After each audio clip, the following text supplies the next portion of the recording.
Hello, my beautiful friends. Namaste. I'm Jill Loftus of Nuit Astrology. I'd like to welcome you to your planetary energy forecast for the week of October the 14th, 2024. We have a super active astrological week coming up, and we're already in the midst of it as you are viewing this video. We are starting off the week with several tense configurations, but also some really interesting blessings. So let's talk about the major theme of the first couple days, and that is what we call a T-square. And that is when you have two planets standing across the sky from each other. Think of it like a tug of war or an argument. And they're pretty focused on trying to find a harmonious balance between the two energies, which are very different. And then all of a sudden, a third energy comes into the mix, and it is at a difficult angle with both of these energies. So think of a T-square as being like, two people having an argument, and all of a sudden there's a third factor. And that third factor is disagreeing with both of them. So that is where we are with the energy of the Sun in Libra, which is about balance, harmony, and partnership. Chiron, which is in Aries, which is healing the woundedness that relates to being immature, too independent, not relying on others, right? That's where that Sun in Libra is there trying to help us with this energy. And then Mars in oh so sensitive Cancer is picking up and squaring or causing a difficult angle to both of those planets, all right? So this is an enormous amount of energy. It's all at 21 degrees. So if you know your chart, take a look at 21 Libra, 21 Aries, 21 Cancer, but also take a look at 21 Gemini, because there is Jupiter sending beautiful energy to the Sun and to Chiron. So even though we have this tension between the three planets, we have the blessings of one of the benefics, Jupiter. So think of it as having lots of ideas or conversations that could really help harmonize these other situations, right?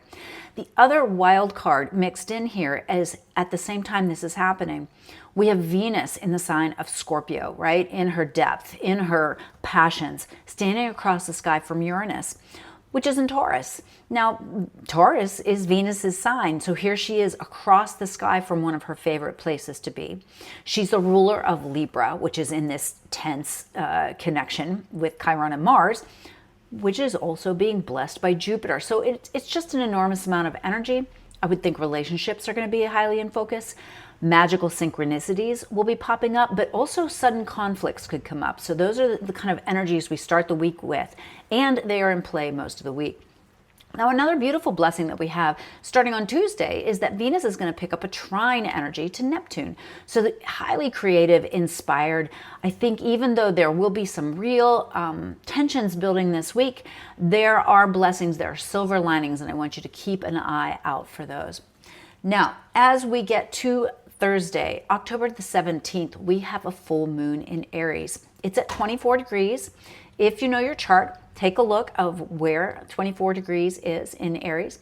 And this full moon is experiencing both those bountiful blessings of, Neptune merging with Venus in harmony, but also still that clash energy of Chiron, really co-present there, very close to this moon, picking up that clash energy from the Mars, picking up that opposition energy from the Sun. And there is also a little bit of a tension building with this full moon with Pluto as well. So I would say it is a cathartic full moon. It is a letting go moon. Letting go, and I really see this as the wound of independence, which I think is something that many of us bear.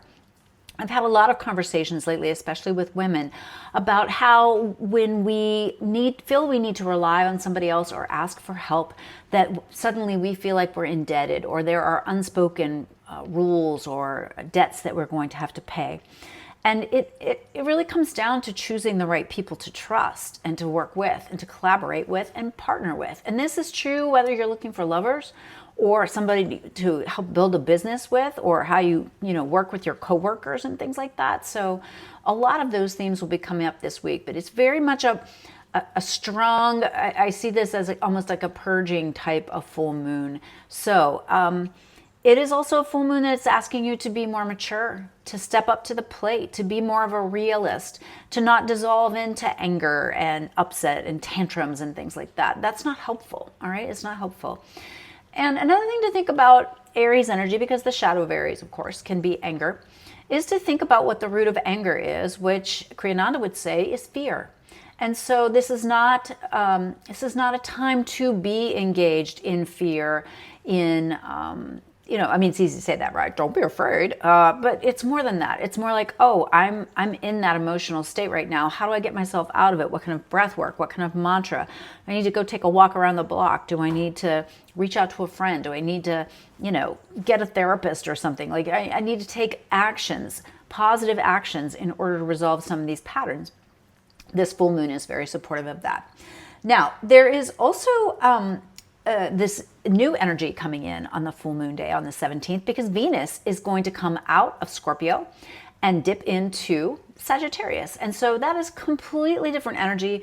Venus and Sagittarius, a little more, worldly, a little more social, a little bit more, let's try this on, let's give this a go, right? It's a little bit different of an energy. And also as it moves into that energy, it's also going to be flowing well with the Plutonian energy. And so as it finishes up that Scorpio, steps into Sagittarius, it's supportive of change.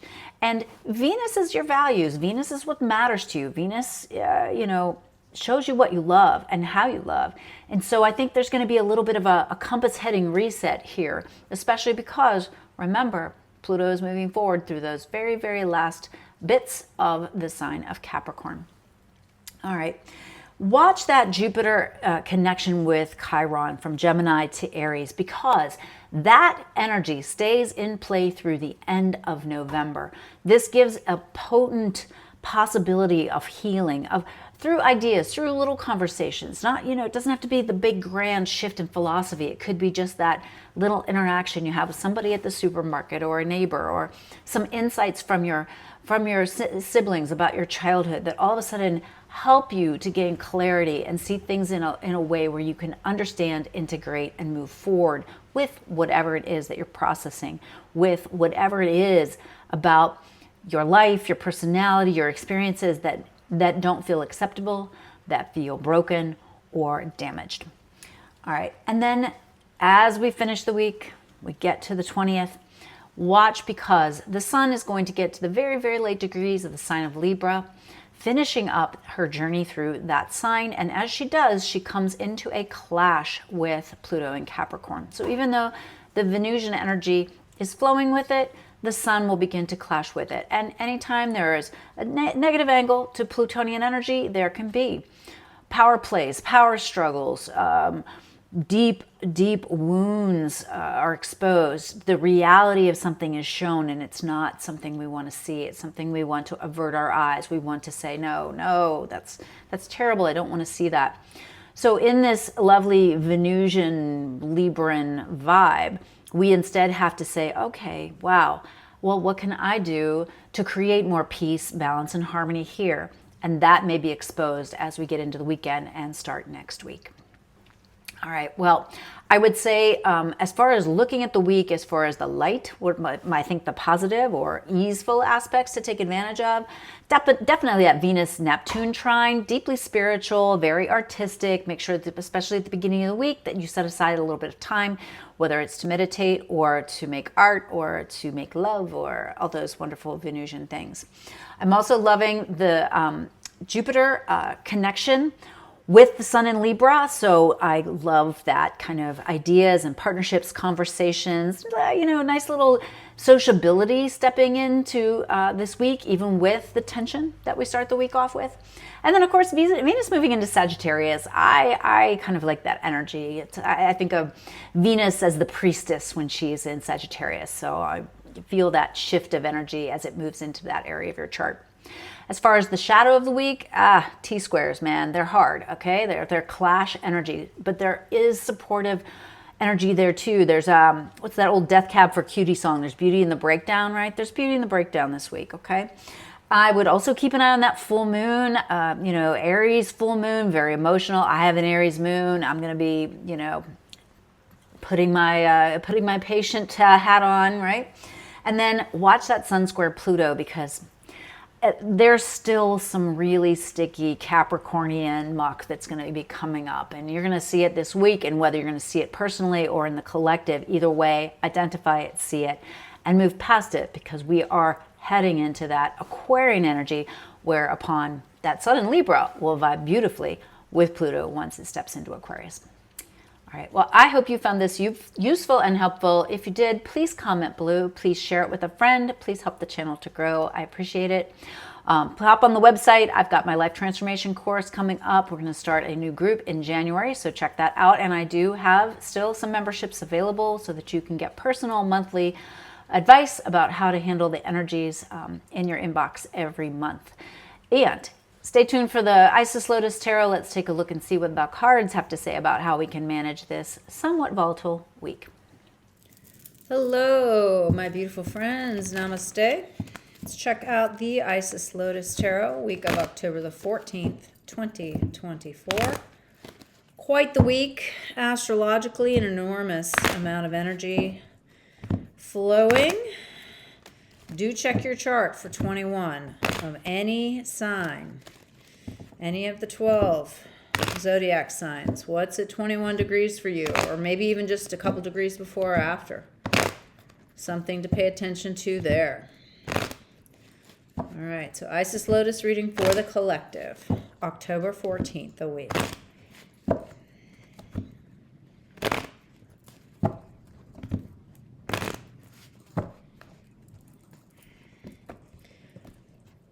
Alrighty, let's see.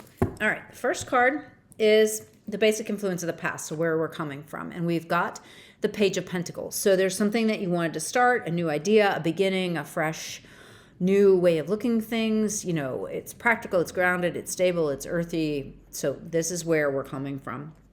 You are the Fool. Check this out. So lovely. The Fool means you need to tune into the ideas of anything being possible, of magical thinking, of infinite potential, right? And that environment in which you are birthing that, well, we got the Emperor. Wow, super powerful cards popping up. So Emperor energy, right? Very much about big picture, but also about delegating, about gathering the people, about making the hard decisions, right? You are the Emperor this week. And, you know, that environment of Emperor energy, as it comes together, it's saying, hey, Page of Cups, there's going to be another new beginning. So we start with the Page of Pentacles energy, and we're coming into the Page of Cups. So it has to be not only practical and grounded, but really something that makes you feel emotionally, you know, happy, thrilled. It's not just, oh, yeah, well, that's a good idea. It's like, ooh, that feels really right. Okay, the key card of the future, the Five of Swords. Now, this means that you have an enormous amount of potential, but you can lose sight of your long-term goals because of small short-term problems. So this could be, you know, just something coming up that kind of throws you off your game. You're so focused on it, you aren't really looking at the consequences of your choices, decisions, or where you're directing your mind. So be careful. Be careful of that. That's a warning. Now, two different ways to kind of work with that. We've got Temperance, which indicates moderation, balance. Just kind of taking what you have and making something better out of it. And then we've also got this influence of this Ten of Cups, which is wanting this ideal family situation, wanting the emotional abundance of home, health, happiness, all those wonderful things. All right, and then next, the detail card, the near future, what's coming at you? Well, it's the Seven of Wands, which means you need to have boundaries, you need to create space. Remember, you can't do any of these things unless you are coming from a position of strength. So you may have to say no to somebody this week. You may have to say, I can't do that to somebody this week. You might have to, really, with some of these relationship things that are coming up, you might be like, yeah, I'm done with this. All right. Now the modifiers for that Seven of Wands of boundaries are, on one side, Five of Pentacles. Well, there could be a sense of feeling excluded, left out, lack mentality that you've got to watch out for. On the other side, with the Ten of Cups, we have the Nine of Cups. So wow, we've got a really emotion-filled kind of kind of high-flying option here this week. And then I'm also gonna do the other cards to go with this. So Temperance, right, is our card for this side. Seven of Wands, setting boundaries. Five of Pentacles, watching that sense of lack mentality, or I don't deserve it, or it never works out for me, that kind of feeling. With the Hanging Man, which reminds you that you might not be having it right now, but it's coming. Just because you've heard me say this a million times, Kriyananda, life's delays are not life's denials. So not now doesn't mean not ever. It just means not today. And then over on the other side with the Ten of Cups and the Seven of Wands and the Nine of Cups, we have the Queen of Wands. So yeah, all these potentials are here, these things that make you so happy, but then you have to take care of them. You have to tend to them. It makes me think of, everyone's like, I want to have children. Well, then you have to take care of them. I want a dog. Well, yeah, then you've got to take care of it. I want a house. Well, then you've got to take care of it. So yes, you may be getting some of the things that you wanted this week, but you have to take care of them. Now, two possible solutions or progressions. Wow, over here on Temperance side, we've got the Lovers. So we started out with Temperance, right? Alchemy, balance, changing, taking what you have and creating the new thing. It's very much a card of, it's not just relationship. It's about bringing together the different things and creating the new thing. All right. But then, of course, that key card is that Seven of Wands with having good boundaries and the potential to feel left out, excluded, or like we don't get what we want because of the Five of Pentacles. And then the Hanging Man reminds us the good thing is coming for us. And then here it is, the Lovers. Now on the other side, right, that Ten of Cups, emotional abundance, happiness, joy, but creating safe spaces, creating boundaries so that you can enjoy those things, but also so that you can make the space for them to come into your life, right? So Nine of Cups, emotional abundance, Queen of Wands, tending and taking care of things. And then we've got the Nine of Wands, which says, don't give up. Over here on the Temperance side, paired with the Lovers, we have the Six of Pentacles. All right, once that perfect thing, perfect person, perfect situation arrives, you must go for it. You must pour your time, energy, and resources into it. And on the other side, wow, okay, paired on the Ten of Cups side with the Nine of Wands, we have the World. So I would think that in this Ten of Cups side, this side that we're looking at, this is something you've been working on in the long term. All right, even though we're coming from that kind of page energy of something new, there's something you've been working on for the long term. And the World reminds you, you will be successful. So, two very distinct differences to the way the energy flows. Now watch, because there could be a little negativity because of the Five of Swords popping up as something that in the future that's kind of central to this thing. Like don't lose the forest for the trees or the trees for the forest, right? Like don't get caught up in one little minute thing that's not going well, or focused on achieving one thing that's going to have negative repercussions in a larger sense, all right? One of these, I think, is something you've been working on for a while, all right? You set the boundary and then all of a sudden things start to pop into place. On the other side, I feel like this is a little bit more of like things happening that are breaking apart. This is a little bit more of like things are falling apart, but in that manner of Temperance, they're falling apart so they can be reconfigured in a superior way. Now, don't get frustrated. That's the key with this side because, boy, looks like you'll have some new information flowing through this week, and it will be time to pounce. Wow. Okay, yeah, really big week, full moon week. I wish you the most amazing experiences, blessings, health, abundance, my beautiful friends, and I'll see you next week.